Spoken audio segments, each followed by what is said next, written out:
नमस्कार दोस्तों, आपका स्वागत है फाइनेंस विद पवन चैनल पर। आज हम लेकर आए हैं रिच डैड पुअर डैड के दूसरे अध्याय की कहानी और सीख। लेकिन शुरू करने से पहले एक बहुत जरूरी बात। अगर आपने इस किताब का पहला अध्याय यानी रिच डैड पुअर डैड अध्याय 1 की ऑडियो बुक समरी अभी तक नहीं सुनी है, तो मैं आपसे निवेदन करता हूं कि पहले उसे जरूर सुनें। क्योंकि इस किताब की असली ताकत तभी समझ में आती है जब आप इसकी नींव यानी पहला अध्याय अच्छे से समझते हैं। पहला अध्याय सुने बिना दूसरा अध्याय अधूरा लग सकता है। अब आइए बढ़ते हैं आगे और जानते हैं इस किताब के दूसरे अध्याय क्यों वित्तीय शिक्षा सिखाएं के बारे में। यह अध्याय हमें बताता है कि अमीर बनने की असली शुरुआत पैसों की समझ से होती है। यानी हमें यह पहचानना आना चाहिए कि कौन सी चीज़ हमारी जेब में पैसा डालती है, एसेट, और कौन सी चीज़ हमारी जेब से पैसा निकालती है, लायबिलिटी। दोस्तों, इस अध्याय में ऐसे 10 बेहद महत्वपूर्ण पॉइंट्स छिपे हुए हैं जो आपकी सोच को बदल देंगे और पैसों की समझ को एक नई दिशा देंगे। तो मेरे साथ आखिर तक बने रहिए, क्योंकि इन 10 पॉइंट्स को अगर आपने पूरी तरह दिल से समझ लिया तो अमीरी की राह आपके लिए और साफ हो जाएगी। पॉइंट 1। पैसों की सही जानकारी न होने से लोग अमीर नहीं बन पाते। पैसा कमाना ही काफी नहीं है, असली चुनौती है पैसे को संभालना और बढ़ाना। आज दुनिया में करोड़ों लोग दिन रात मेहनत करते हैं, अच्छी खासी सैलरी पाते हैं, लेकिन फिर भी वे आर्थिक रूप से सुरक्षित नहीं हैं। क्यों? क्योंकि उन्हें फाइनेंशियल एजुकेशन यानी पैसों की शिक्षा नहीं मिली। बहुत से लोग सोचते हैं कि ज्यादा कमाई से अमीर बनना, लेकिन यह सच नहीं है। अगर आपके पास पैसे को सही दिशा में लगाने की समझ नहीं है, तो चाहे आप लाखों भी कमाएं, महीने के अंत में हाथ खाली रह सकता है। मान लीजिए, कोई व्यक्ति 1 लाख महीना कमाता है, लेकिन वह ईएमआई, महंगे शौक और ऐसी चीजों में पैसा खर्च करता है जो सिर्फ जेब से पैसा निकालती हैं। वहीं दूसरा व्यक्ति 30,000 कमाता है, लेकिन वह थोड़ा थोड़ा बचाकर उसे सही जगह, एसेट, में लगाता है, जैसे स्टॉक्स, प्रॉपर्टी या बिजनेस। तो लंबे समय में 30,000 कमाने वाला व्यक्ति अमीर बन सकता है, जबकि 1 लाख रुपए कमाने वाला हमेशा कर्ज में डूबा रह सकता है। इसका कारण यही है कि अमीर और गरीब के बीच का फर्क उनकी कमाई से ज्यादा उनकी पैसों की समझ में होता है। हमें स्कूल और कॉलेज में ढेरों विषय पढ़ाए जाते हैं, गणित, विज्ञान, इतिहास। लेकिन हमें यह नहीं सिखाया जाता कि पैसा कैसे कमाएं, कैसे संभालें और कैसे उसे हमारे लिए काम कराएं। यही वजह है कि पढ़े लिखे, अच्छे नौकरियों वाले लोग भी अक्सर आर्थिक तंगी में जीते हैं। इसलिए, अगर आप सचमुच अमीर बनना चाहते हैं, तो सबसे पहले आपको पैसों की सही जानकारी यानी फाइनेंशियल एजुकेशन को अपनाना होगा। पॉइंट 2। संपत्ति और देनदारी का अंतर समझना सबसे जरूरी है। रॉबर्ट कियोसाकी कहते हैं कि अमीर और गरीब के बीच सबसे बड़ा फर्क उनकी समझ में होता है, और यह समझ सिर्फ एक लाइन में छिपी है। संपत्ति वह चीज जो आपकी जेब में पैसा डालती है। देनदारी वह चीज जो आपकी जेब से पैसा निकालती है। एक संपत्ति, एसेट, जैसे कोई किराए पर दिया हुआ मकान जो हर महीने आपको किराया लाकर देता है। स्टॉक्स या म्यूचुअल फंड्स जो डिविडेंड या ग्रोथ के रूप में पैसा देते हैं। बिजनेस जो बिना आपकी सीधी मेहनत के भी पैसा कमाता रहता है। यानी संपत्ति हमेशा आपके पॉकेट में कैश फ्लो लाती है। 2 देनदारी, लायबिलिटी, जैसे ईएमआई पर खरीदी कार जिसका किस्त हर महीने आपके खाते से कटती है। बड़ा घर जो किस्तों, टैक्स और रखरखाव में आपका पैसा खा जाता है। क्रेडिट कार्ड का कर्ज जो ब्याज के रूप में लगातार पैसा निकलवाता है। यानी देनदारी आपके पॉकेट से पैसा निकालती रहती है। मान लीजिए, रमेश और सुरेश दोनों ने घर खरीदा। रमेश ने घर खरीदा किराए पर देने के लिए हर महीने उसे किराया मिलता है, यह असेट है। सुरेश ने बड़ा घर ईएमआई पर लिया और उसमें खुद रहने लगा, उसे किराया तो मिला नहीं, उल्टा ईएमआई और टैक्स देना पड़ा, यह लायबिलिटी है। दोनों ने घर खरीदा, लेकिन एक ने उसे एसेट बनाया और दूसरे ने लायबिलिटी। गरीब और मिडिल क्लास लोग ज्यादातर लायबिलिटीज खरीदते हैं और उन्हें एसेट समझ बैठते हैं, जैसे नई कार, बड़ा घर, महंगे गैजेट्स। शुरुआत में ये चीजें स्टेटस तो देती हैं, लेकिन धीरे धीरे आपकी जेब खाली कर देती हैं। वहीं अमीर लोग अपनी कमाई को पहले एसेट्स में लगाते हैं, और जब एसेट्स से लगातार आय आने लगती है तभी वे लायबिलिटीज खरीदते हैं। यानी अगर आप अमीर बनना चाहते हैं तो पहला सबक यही है, एसेट और लायबिलिटी में अंतर पहचानिए और अपना ज्यादातर पैसा एसेट्स खरीदने में लगाइए। पॉइंट 3, संपत्ति, एसेट वह है जो आपकी जेब में पैसा डालती है। अगर कोई चीज आपके बैंक अकाउंट में पैसा जोड़ रही है तो वह संपत्ति, एसेट है। एक एसेट कभी आपको बोझ नहीं देता, बल्कि समय के साथ आय पैदा करता है। एसेट का काम है आपको फाइनेंशियल फ्रीडम के करीब ले जाना।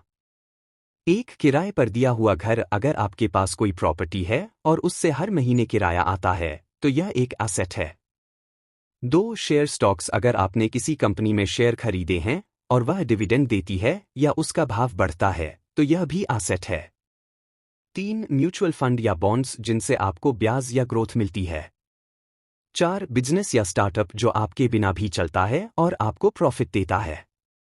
5 रॉयल्टी, किताब, गाना, पेटेंट या कोर्स से आने वाली लगातार इनकम। मान लीजिए सीमा के पास 5 लाख रुपए हैं। अगर वह यह पैसा एक नई कार खरीदने में खर्च कर देगी तो हर महीने पेट्रोल, इंश्योरेंस और मेंटेनेंस में और पैसा खर्च होगा, यह लायबिलिटी होगी। लेकिन अगर सीमा वही 5 लाख रुपए लगाकर एक दुकान खोलती है या किराए का मकान खरीद लेती है जिससे हर महीने 10,000 रुपए की कमाई होती है, यह एसेट होगा। यही फर्क है कि कोई चीज आपकी जेब में पैसा डाल रही है या निकाल रही है। जो लोग सच्चे मायनों में अमीर बनते हैं वे हर बार कोई भी चीज खरीदने से पहले खुद से सिर्फ एक सवाल पूछते हैं, क्या यह मेरी जेब में पैसा डालेगा या निकालेगा? अगर जवाब है डालेगा तो वह एसेट है और यही अमीरी की कुंजी है। अमीर बनने का पहला असली स्टेप है अपनी जिंदगी में ज्यादा से ज्यादा एसेट्स बनाना और उन्हें बढ़ाना, क्योंकि एसेट ही आपकी जेब भरते हैं और आपके लिए पैसा कमाते हैं। पॉइंट 4, देनदारी, लायबिलिटी वह है जो आपकी जेब से पैसा निकालती है। रॉबर्ट कियोसाकी का कहना है कि ज्यादातर लोग अमीर न बनने का सबसे बड़ा कारण यही है कि वे देनदारियों को संपत्ति समझ बैठते हैं। असल में लायबिलिटी वो चीज है जो धीरे धीरे आपका बैंक बैलेंस खाली करती रहती है। लायबिलिटी देखने में अक्सर अच्छी चीज लगती है, जैसे एक नया घर, चमचमाती कार, महंगे गैजेट्स या ईएमआई पर लिया हुआ फर्नीचर। शुरुआत में ये चीजें हमें स्टेटस, खुशी या आराम देती हैं, लेकिन धीरे धीरे ये चीजें हमारी जेब से लगातार पैसा खींचती रहती हैं। ईएमआई, टैक्स, ब्याज, इंश्योरेंस, मेंटेनेंस और रिपेयरिंग के नाम पर। यानी लायबिलिटी ऐसी चीज है जो आपके अकाउंट से कैश आउटफ्लो, पैसा बाहर निकलना, बढ़ाती है। एक बड़ा घर ईएमआई पर लेना। आप खुश हैं कि आपके पास अपना घर है, लेकिन हर महीने मोटा EMI plus property tax plus repair खर्च आपकी जेब से जाता है। यानी यह घर आपके अकाउंट से पैसा निकाल रहा है, यह लायबिलिटी है। 2 नई कार खरीदना। कार खरीदते ही उसकी वैल्यू घटने लगती है। साथ ही पेट्रोल, इंश्योरेंस, सर्विसिंग और टायर बदलवाने जैसे खर्च भी बढ़ते जाते हैं। कार आपको पैसा नहीं देती बल्कि लगातार पैसा खाती है, यह लायबिलिटी है। 3 क्रेडिट कार्ड का कर्ज। तुरंत चीजें मिल जाती हैं लेकिन बाद में भारी ब्याज देना पड़ता है, यह भी लायबिलिटी है। लेखक कहते हैं कि गरीब और मध्यम वर्ग के लोग अक्सर लायबिलिटीज इकट्ठा करते हैं और उन्हें एसेट मान लेते हैं। उन्हें लगता है कि बड़ा घर और गाड़ी अमीरी की पहचान है, लेकिन सच्चाई यह है कि ये चीजें सिर्फ उनका बैंक बैलेंस खत्म करती हैं और उन्हें कर्ज के जाल में फंसा देती हैं। वहीं अमीर लोग लायबिलिटीज खरीदने से पहले यह सुनिश्चित करते हैं कि उनकी एसेट्स इतनी मजबूत हों कि लायबिलिटीज का खर्च खुद ब खुद पूरा कर दें। लायबिलिटी वह है जो आपकी जेब खाली करती है। अगर आप अमीर बनना चाहते हैं तो लायबिलिटीज को कम से कम रखिए और एसेट्स को लगातार बढ़ाइए। पॉइंट 5, गरीब और मध्यम वर्ग की सबसे बड़ी गलती यह है कि वे देनदारियों को संपत्ति समझ लेते हैं। रॉबर्ट कियोसाकी बार बार कहते हैं कि गरीब और मिडिल क्लास लोग एसेट्स खरीदने की बजाय लायबिलिटीज इकट्ठा करते हैं और यही उनकी सबसे बड़ी गलती है। वे समझते हैं कि वे अमीर बन रहे हैं, लेकिन असल में वे कर्ज और खर्चे के जाल में फंसते जा रहे होते हैं। एक सोच का फर्क। गरीब और मिडिल क्लास लोग मानते हैं कि अच्छी नौकरी, बड़ा घर, गाड़ी अमीरी, लेकिन वे यह भूल जाते हैं कि ये चीजें हर महीने उनकी जेब से पैसा निकाल रही हैं। दो झूठी संतुष्टि। एक कार खरीदकर लगता है कि अब हमारी लाइफस्टाइल बेहतर है। एक घर ईएमआई पर खरीदकर लगता है कि हमारे पास अपनी प्रॉपर्टी है। लेकिन असलियत यह है कि हर महीने ईएमआई, ब्याज, टैक्स और मेंटेनेंस उनकी जेब हल्की कर रहे होते हैं। 3 इनकम वर्सेस एक्सपेंस का खेल। उनकी इनकम बढ़ती है तो वे तुरंत लायबिलिटीज खरीद लेते हैं। नतीजा एक्सपेंस भी बढ़ जाते हैं और वे उसी रैट रेस में फंसे रहते हैं। Ramesh middle class. नौकरी से सैलरी मिलती है। ईएमआई पर घर लिया, कार खरीदी, क्रेडिट कार्ड से खर्च किया। महीने के अंत में सैलरी ईएमआई खर्चों में खत्म। एसेट्स शून्य, लायबिलिटीज बहुत। Suresh financially smart. वही नौकरी करता है, लेकिन सैलरी का हिस्सा बचाकर किराए का मकान और स्टॉक्स में लगाया। हर महीने किराया और डिविडेंड आता है। एसेट्स बढ़ रहे हैं, लायबिलिटीज कम। धीरे धीरे फाइनेंशियल फ्रीडम के करीब। फर्क सिर्फ इतना है कि रामेश ने लायबिलिटीज को एसेट समझा, जबकि सुरेश ने सही एसेट्स बनाए। कियोसाकी कहते हैं, ज्यादातर लोग जिंदगी भर दूसरों को अमीर बनाने में लगे रहते हैं। ईएमआई भरकर बैंक को अमीर करते हैं, टैक्स देकर सरकार को अमीर करते हैं और खुद हमेशा मिडिल क्लास बने रहते हैं। इसलिए अगर आप इस गलती को दोहराते रहेंगे तो चाहे कितनी भी कमाई कर लें, आप कभी सचमुच अमीर नहीं बन पाएंगे। गरीब और मिडिल क्लास लोग लायबिलिटीज को एसेट समझकर फंस जाते हैं। अमीर बनने का पहला कदम है इस भ्रम को तोड़ना और असली एसेट बनाना शुरू करना। पॉइंट 6। अमीर लोग हमेशा ज्यादा से ज्यादा संपत्तियां एसेट्स बनाने पर ध्यान देते हैं। रॉबर्ट कियोसाकी बताते हैं कि अमीर बनने का असली राज एसेट्स का निर्माण, बिल्डिंग एसेट्स है। अमीर लोग अपनी कमाई को खर्च या दिखावे पर नहीं उड़ाते, बल्कि उसे ऐसी जगह लगाते हैं जहां से लगातार और बढ़ती हुई आय, कैश फ्लो आती रहे। एक इनकम को एसेट में बदलना। गरीब और मिडिल क्लास लोग सैलरी मिलते ही ईएमआई, शॉपिंग और खर्चों में पैसा खर्च कर देते हैं। अमीर लोग सैलरी या इनकम का बड़ा हिस्सा एसेट खरीदने या निवेश करने में लगाते हैं। 2 एसेट फ्यूचर सिक्योरिटी। एक एसेट बार बार मेहनत नहीं मांगता। एक बार बना दो तो वह जीवन भर पैसा देता रहता है। जैसे किराए का मकान, शेयर मार्केट निवेश, बिजनेस सिस्टम, किताब, सॉन्ग से रॉयल्टी। 3 एसेट से लायबिलिटीज खरीदना। अमीर लोग पहले एसेट्स से पैसा बनाते हैं, फिर उन्हीं एसेट्स की इनकम से लायबिलिटीज खरीदते हैं। उदाहरण, पहले किराए की प्रॉपर्टी बनाओ, फिर उस किराए से ईएमआई पर कार भरो। यानी asset, cash flow, liabilities. Sonia middle class. महीने में 80,000 रुपए कमाती है। ईएमआई पर बड़ा घर और कार ले ली। एसेट्स नहीं बनाए, इनकम पूरी खर्च। नतीजा हमेशा पैसों की टेंशन। Nikhil financially smart. वही 80,000 रुपए कमाता है। पहले 40,000 रुपए हर महीने म्यूचुअल फंड्स, स्टॉक्स और एक छोटी प्रॉपर्टी में निवेश किया। एसेट्स से किराया और डिविडेंड आने लगा। उन्हीं पैसों से कार खरीदी।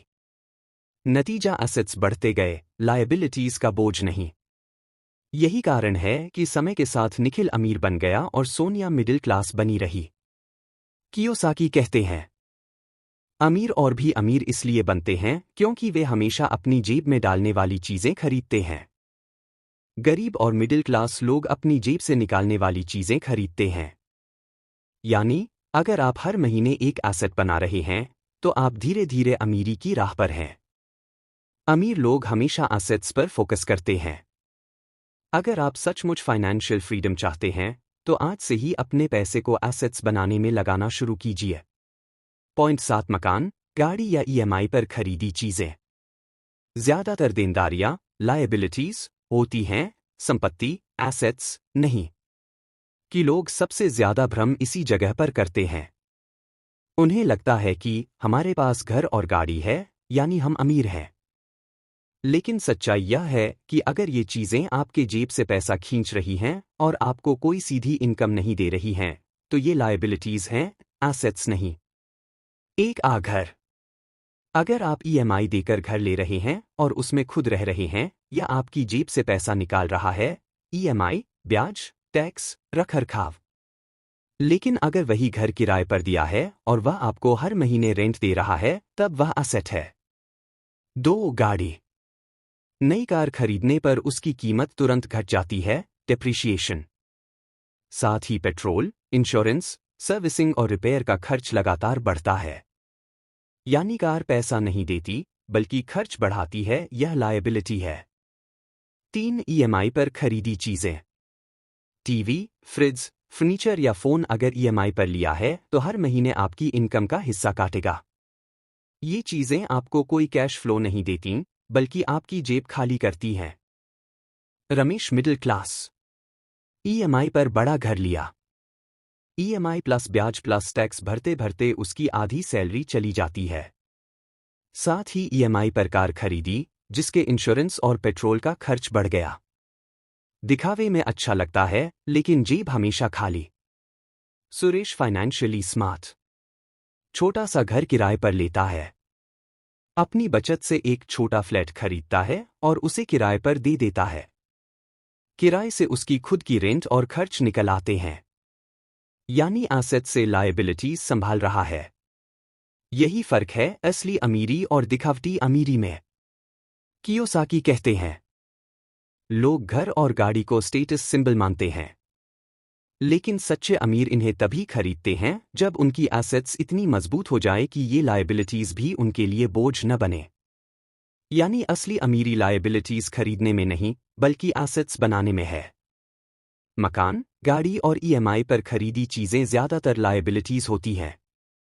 अगर वे आपकी जेब खाली कर रही हैं, तो उन्हें एसेट मत समझिए। एसेट वही है जो आपको इनकम देता है, बाकी सब सिर्फ खर्च हैं। पॉइंट 8। फाइनेंशियल लिटरेसी, यानी पैसों का सही ज्ञान अमीर बनने का पहला कदम है।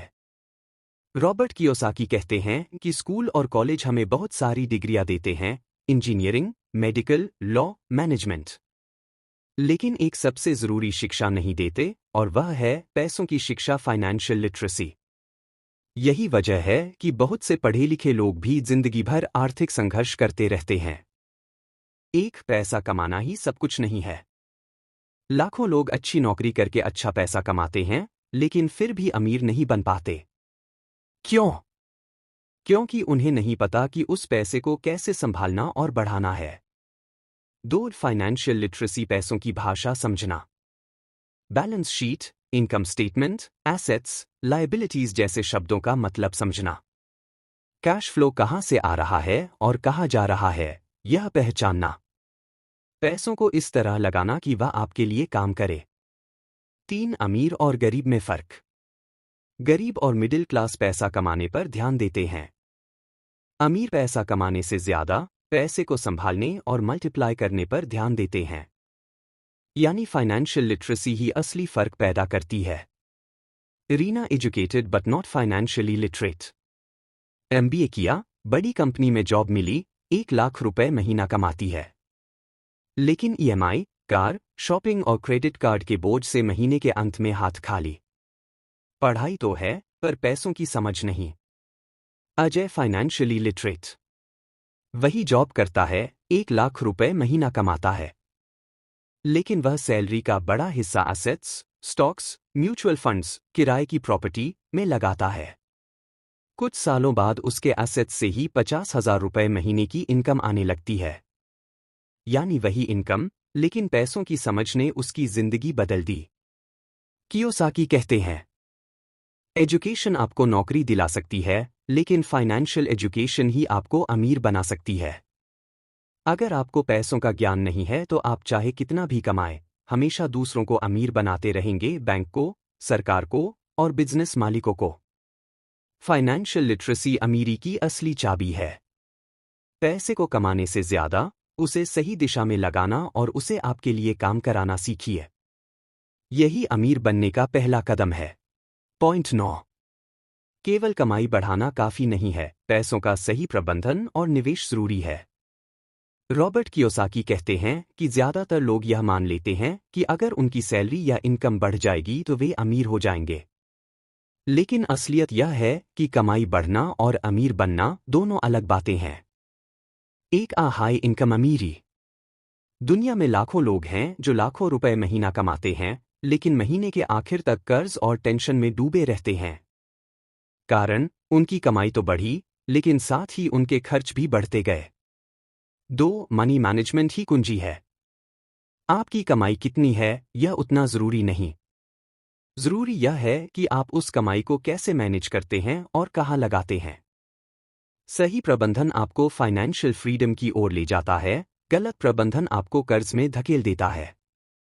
3. Investing is compulsory, not optional. अगर आप केवल सेविंग्स करेंगे तो महंगाई, इन्फ्लेशन, आपके पैसों की वैल्यू घटा देगी। लेकिन अगर आप पैसे को एसेट में निवेश करेंगे, तो वही पैसा आपके लिए और पैसा बनाएगा। Manish, high earner but poor manager. हर साल उसकी सैलरी बढ़ती है, लेकिन हर बार सैलरी बढ़ने पर नया घर, नई कार और नई लायबिलिटीज खरीद लेता है। नतीजा, कमाई बढ़ी, लेकिन खर्च भी बढ़े, हमेशा पैसों की कमी। Neha, smart investor. उसकी सैलरी भी हर साल बढ़ती है, लेकिन हर बार वह अपनी बढ़ी हुई सैलरी का एक हिस्सा एसेट्स, स्टॉक्स, म्यूचुअल फंड्स, किराए की प्रॉपर्टी में लगाती है। नतीजा, कुछ सालों में उसकी पैसिव इनकम इतनी हो जाती है कि नौकरी छोड़ने के बाद भी उसे पैसों की चिंता नहीं रहती। यही फर्क है, सिर्फ कमाई बढ़ाने और सही प्रबंधन करने में। भावनात्मक संदेश। कियोसाकी कहते हैं, अगर आप अपने पैसे को मैनेज नहीं कर सकते, तो आपकी इनकम चाहे कितनी भी बड़ी क्यों न हो, आप कभी अमीर नहीं बनेंगे। असली खेल आपकी कमाई का नहीं, बल्कि उसके प्रबंधन और निवेश का है। कमाई बढ़ाना पहला कदम है, लेकिन पैसों का सही प्रबंधन और निवेश ही अमीर बनने की असली कुंजी है। अगर आप सिर्फ इनकम बढ़ाने पर ध्यान देंगे और खर्चों व लायबिलिटीज में फंसते रहेंगे, तो फाइनेंशियल फ्रीडम कभी हासिल नहीं होगी। पॉइंट 10. जो लोग पैसे को अपने लिए काम करना सिखा देते हैं, वही असली मायने में अमीर बनते हैं। 1. एम्प्लॉय माइंडसेट बनाम इन्वेस्टर माइंडसेट। एक आम इंसान पैसे के लिए काम करता है, नौकरी करता है, सैलरी लेता है और उसी से घर चलता है। लेकिन एक अमीर इंसान पैसे को इस तरह निवेश करता है कि वह लगातार उसके लिए काम करता रहे। 2. Active income versus passive income. Active income नौकरी या बिजनेस करके जो कमाई होती है, यह तब तक है जब तक आप काम करते हैं। पैसिव इनकम एसेट्स से आने वाली आमदनी, जैसे किराए की property, dividend, royalty, stocks, business systems, यह बिना काम किए भी आती रहती है। अमीर लोग पैसिव इनकम को इतना मजबूत बना लेते हैं कि उन्हें काम करना जरूरत नहीं, बल्कि चॉइस बन जाता है। 3. पैसे को गुलाम बनाना सीखें। जब आप पैसा खर्च करने से पहले सोचते हैं, क्या यह मुझे अमीर बनाएगा या गरीब, तो आप पैसों के मालिक बनते हैं। जब आप पैसे को एसेट में लगाते हैं और वह आपके लिए और पैसा कमाता है, तभी असली अमीरी शुरू होती है। Sonu money for work. वह एक अच्छी नौकरी करता है, मेहनत से पैसे कमाता है, लेकिन उसका हर पैसा खर्च या कर्ज चुकाने में चला जाता है। नतीजा, वह हमेशा पैसों के पीछे भागता है। Mohan money works for him. वह नौकरी करता है, लेकिन हर महीने अपनी इनकम का कुछ हिस्सा एसेट्स, जैसे रेंटल प्रॉपर्टी और म्यूचुअल फंड्स, में लगाता है। कुछ सालों बाद उसकी एसेट्स इतनी पैसिव इनकम देने लगती हैं कि उसे नौकरी करने की जरूरत नहीं रहती। नतीजा, पैसा उसके लिए काम करने लगता है और वह सच में आजाद हो जाता है। यही अंतर है आम इंसान और अमीर इंसान में। कियोसाकी कहते हैं, असली अमीरी यह नहीं कि आपके पास कितना पैसा है, बल्कि यह है कि अगर आप काम करना बंद कर दें, तो आपकी जिंदगी कितने साल तक आराम से चल सकती है। अगर आपके एसेट्स आपकी लाइफस्टाइल को बिना काम किए चला सकते हैं, तभी आप सच में फाइनेंशियली फ्री और आमिर कहलाते हैं। पैसों के पीछे भागना छोड़िए, पैसों को अपने पीछे भागना सिखाइए। जो लोग पैसे को अपने लिए काम करना सिखा देते हैं, वही जीवन में सचमुच अमीर और आजाद होते हैं। दोस्तों, आज हमने रिच डैड पुअर डैड के दूसरे अध्याय से यह सीखा कि अमीरी की असली शुरुआत फाइनेंशियल एजुकेशन से होती है। हमारे पास चाहे कितनी भी बड़ी कमाई क्यों न हो, जब तक हमें यह नहीं पता कि संपत्ति, एसेट और देनदारी, लायबिलिटी में क्या फर्क है, तब तक हम कभी सच्चे मायने में अमीर नहीं बन पाएंगे। याद रखिए, अमीर बनने का रास्ता नौकरी से नहीं बल्कि संपत्ति बनाने से निकलता है।